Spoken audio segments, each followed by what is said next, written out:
ससुराल या मायका पूनम अभी तैयार होकर घर से निकल ही रही थी कि उसकी सास मालती जी ने टोक दिया। बहू कहाँ जा रही हो? पूनम ने बड़ी विनम्रता से जवाब दिया। माँ जी, पापा की तबीयत खराब है। माँ बहुत घबरा रही हैं, उन्हें देखने जा रही हूँ। यह कहकर पूनम बिना जवाब का इंतजार किए घर से निकल गई। मालती जी को उसका व्यवहार अच्छा नहीं लगा, लेकिन पिता की बीमारी की खबर सुनकर वह चुप रही। पूनम जल्दी से अपने घर पहुंची तो उसने देखा पापा का खांसी से बुरा हाल था।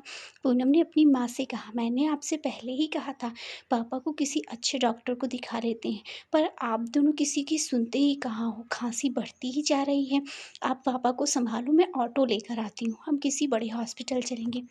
पूनम पापा को अस्पताल लेकर पहुंची तो वहां डॉक्टर ने उन्हें एक इंजेक्शन दे दिया, जिससे उन्हें कुछ आराम मिला।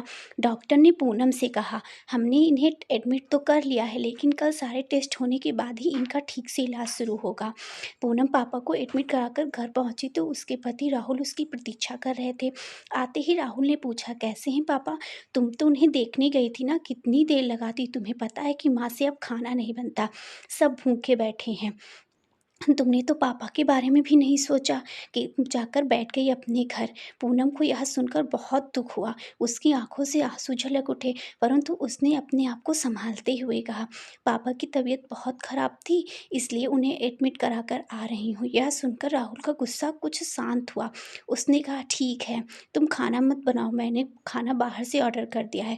बस माँ के लिए एक दो रोटी सेक देना, क्योंकि वो बाहर का नहीं खाती हैं। तुम हॉस्पिटल से आई हो ना, जाकर नहा लो। यह सुनकर पूनम को अच्छा लगा। वह नहा धोकर माँ जी के लिए खाना बनाकर उन्हें परोस दिया। पूनम का मन पापा की ओर लगा था कि पता नहीं कैसी तबीयत होगी पापा की। वह फ़ोन करना चाह रही थी। वह सब काम निपटाकर छत पे चली गई। वहाँ उसने माँ को फ़ोन लगाया। माँ, कैसी तबीयत है पापा की? माँ ने कहा, बेटा, तेरे जाने के बाद तो इनकी तबीयत और बिगड़ गई थी। इन्हें खांसी के साथ खून भी आ रहा था। डॉक्टर ने सभी टेस्ट अभी कर लिए हैं। कल सुबह तक रिपोर्ट आ जाएगी। मेरा मन बहुत घबरा रहे हैं। तू अभी आ सकती है क्या? पूनम ने कहा, ठीक है माँ, मैं आती हूँ। यह सुनकर माँ ने कहा, मेरा तो दिमाग ही काम नहीं कर रहा। तो इतनी रात को कैसे आएगी? तू कल सुबह आ जाना, और मेरे पास चेक बुक है, तू उससे बैंक से 10,000 रुपये ले आना। पूनम कुछ देर माँ से बात करके नीचे आ गई तो उसने देखा सभी सोने जा चुके थे। पूनम रसोई में जाके बाकी काम निपटा कर सोने के लिए चली गई, परंतु उसकी आंखों में आज नींद कहाँ थी। पूनम को आज अपना बचपन याद आ रहा था, जब उसके पापा कहते थे, मेरे बेटा नहीं है तो क्या हुआ, बेटी है ना, मैं इसे इस काबिल बनाऊंगा कि हम मेरा बेटा बनेगी। आज अपने आप को कितना लाचार महसूस कर रही थी पूनम। काश वह बेटा होती तो अपने पापा की देखभाल तो कर रही होती। उसने देखा राहुल गहरी नींद में सो रहे हैं। वह सुबह जल्दी उठकर सभी के लिए नाश्ता बनाकर राहुल का टिफिन तैयार करके तैयार होकर निकल ही रही थी, तभी उसने देखा उसकी अलमारी में 10,000 रुपये पड़े थे, जो राहुल ने परसों घर खर्च के लिए दिए थे। उसने कुछ सोचा और सोचकर पैसे पर्स में रख लिए।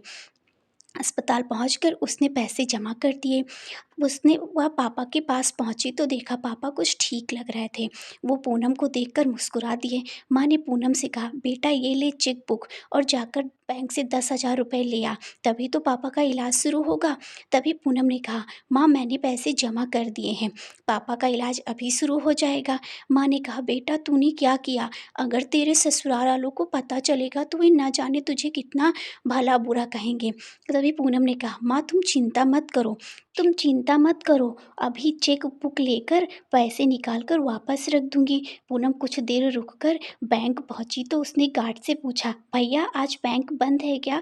तभी गार्ड ने कहा, आज दूसरा शनिवार है, कल इतवार है, अब तो बैंक सोमवार को ही खुलेगा।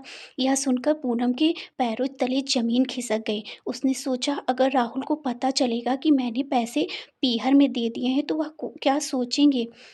पूनम डरती डरती घर पहुंची तो उसने देखा उसकी सास मालती जी गुस्से में बैठी थी। उसने पूनम से कहा, यह सब क्या है बहू?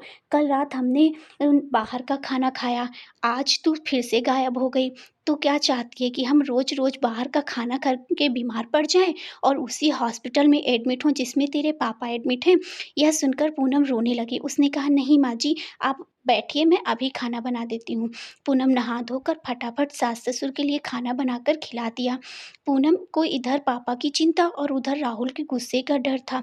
जब शाम को राहुल वापस आए तो उन्होंने पूनम से शॉपिंग जाने के लिए कहा। तब पूनम ने राहुल को कमरे में लेके जाकर सभी बात बता दी। तो राहुल को बहुत गुस्सा आया। उसने कहा इसीलिए मैं बिना भाई की बहन से शादी नहीं करना चाह रहा था। जिसका डर था वही हुआ। मेरी कमाई के पैसे ले ले जाकर अपने पीहर में देती रहो, अपने माँ बाप पर लुटाती रहो। यह सुनकर पूनम के सब्र का बांध टूट गया। उसने कहा हमने पैसे सिर्फ एक दिन के लिए लिए हैं, सोमवार को वापस कर दूंगी। और रही बिना भाई की बहन से शादी करने की, तो तुम लोगों ने इसलिए किया ताकि तुम्हें इकलौती बेटी की सभी जायदाद मिल जाए। मैं जब भी अपने पापा को देखने जाती हूँ और वहाँ से लौट के आती हूँ, तब सब लोग मुझे इस तरह देखने हैं जैसे मैंने कोई अपराध कर दिया हो। अपने पापा को देखने जाना भी कोई अपराध है क्या? आज मैं अपनी माँ के पास जा रही हूँ क्योंकि मेरे पापा को मेरी ज़रूरत है। सोमवार को तुम्हारे पैसे वापस हो जाएंगे। यह सुनकर राहुल ने कहा हाँ हाँ जाओ, जल्दी जाओ। मैं भी देखता हूँ कितने दिन में तुम्हें अपने घर पे रखते हैं। खुद रोती रोती मेरे पास आओगी। यह सुनकर पूनम ने कहा इसकी कोई ज़रूरत नहीं पड़ेगी। मेरे पापा ने मुझे इतना काबिल बना दिया है कि मैं अपना और उनका हमेशा के लिए ध्यान रख सकती हूँ। पूनम बैग में कपड़े भरकर अपने पीहर पहुँच गई। वहाँ उसने बैग रखकर सीधे अस्पताल पहुँच गई। उसने माँ से कहा माँ तुम अब चिंता मत करो, राहुल ने मुझे पापा का ध्यान रखने के लिए रुकने को कहा है। यह सुनकर माँ बहुत खुश हुई। दूसरे दिन पापा के रिपोर्ट आ गई। उन्हें लंग्स में इन्फेक्शन था। उनका इलाज भी शुरू हो गया। कुछ दिन बाद पापा ठीक हो गए। इसी बीच पूनम ने अपने लिए एक अच्छी सी नौकरी भी ढूंढ ली थी। घर पहुंचकर पूनम ने पापा को सभी बात बता दी। तब उसके पापा ने कहा बेटा तू राहुल से बात करके चली जा, मैं अपना ध्यान रख लूँगा। तब पूनम ने कहा मैंने आपके लिए नहीं बल्कि अपने आत्मसम्मान के लिए यह घर छोड़ा है। अब आप चिंता मत करिए, मैं आपका बेटा बनकर आपका ध्यान रखूँगी। यह सुनकर उसके पापा बहुत खुश हुए। पूनम का निर्णय सही है या गलत, कमेंट बॉक्स में ज़रूर बताएं। और वीडियो को लाइक, शेयर एंड सब्सक्राइब करना